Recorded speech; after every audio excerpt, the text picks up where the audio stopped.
I want to talk about this question. I want, especially on how to use Excel to solve this question number 5 in practice homework 1. You have $12,000 to invest in a stock portfolio. Your choices are stock X with an expected return of 11% and stock Y with an expected return of 8%.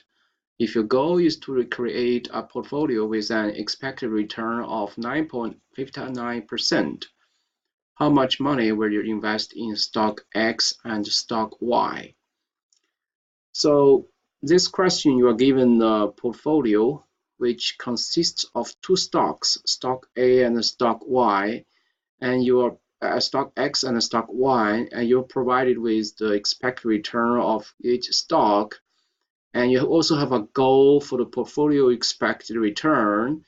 And the question is asking you how much money should you invest in each of these two stocks. And we know how to get the portfolio return, right? By giving the expected return of each individual stock within that portfolio. If we are given the weight, and I think that's straightforward to calculate. But here, actually, the unknown is the weight. You know the portfolio expected return, but you don't know the weight. So that's the tricky part. And I'm going to show you how to use Excel to solve this question. So let me write down this. First, the expected return. So let me put actually this is X, and this is Y. And let me put this as E, X, ER, expected return. So X is 0.11%, and Y is 8%. So I'm gonna have a weight, but we know that weight here is actually the variable we try to find out. And weight here, I want to make this to be first. I want to make this to be percentage terms. Even though if you look at the instruction, it actually asks you to get the dollar amount invested in stock X and stock Y. But once we have the percentage fraction of our wealth invested in stock X, then we can calculate the dollar amount very easily by multiplying the total wealth by that fraction, right? So that's easy. So I'm gonna just set a very easy, just arbitrary number. So obviously this may not be the final answer, but I want to show you how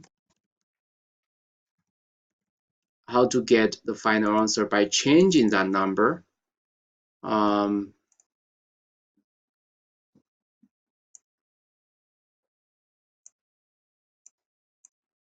So portfolio return, we know that once we have the weight on X and the weight on Y, we're just be 1 equals 1 minus this weight on X. So 20% of our money will be invested in stock X. So hence 80% of our money will be invested in stock Y. So that's very easy. So now, given these weights, it's very straightforward to calculate the portfolio return, which will be the expected return for stock X multiplying the weight plus expected return on stock Y multiplied by the weight on stock Y. So that gives me a number, which is portfolio return.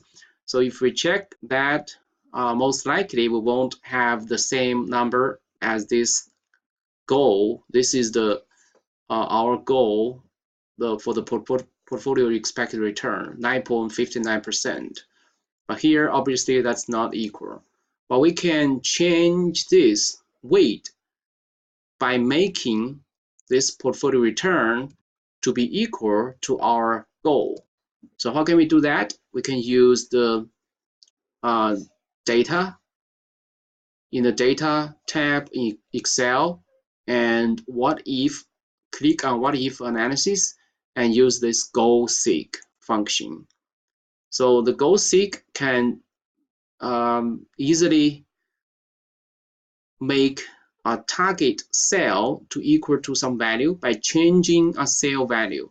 So our target cell here is portfolio return, right? So that's our target cell. And we want to make that target to be the goal. The goal is 9.59%. So 9.59%. And by changing this weight we put on X.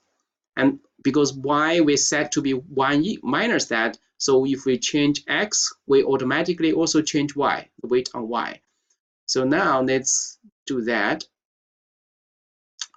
So target value is 9.59%, and the current value is also that, 9.59%. But sometimes you may have a slightly difference there.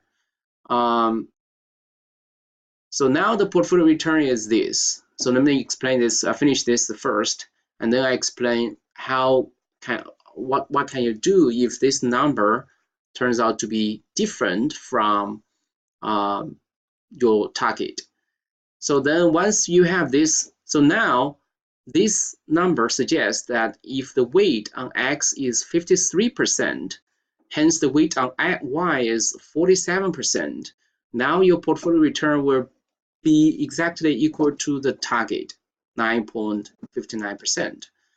So this is the weight we are looking for, and this weight is in percentage terms, but we need to get to the dollar terms. So that's our investment, and this is in dollar terms. So we just simply multiply our total wealth, which is 12,000, by this weight. So that gives me that, and the rest will be 12,000 multiplied by this weight, or you can simply use 12,000 minus the dollar amount you invest in stock X. So either one will give you the same answer. So this is, as I explained earlier, sometimes you may have a different value, slightly different value. So then you need to do some change. You need to go to the file, then options, and then formulas. Under formulas, here you see the maximum change. That's like the tolerance level for that goal seek function.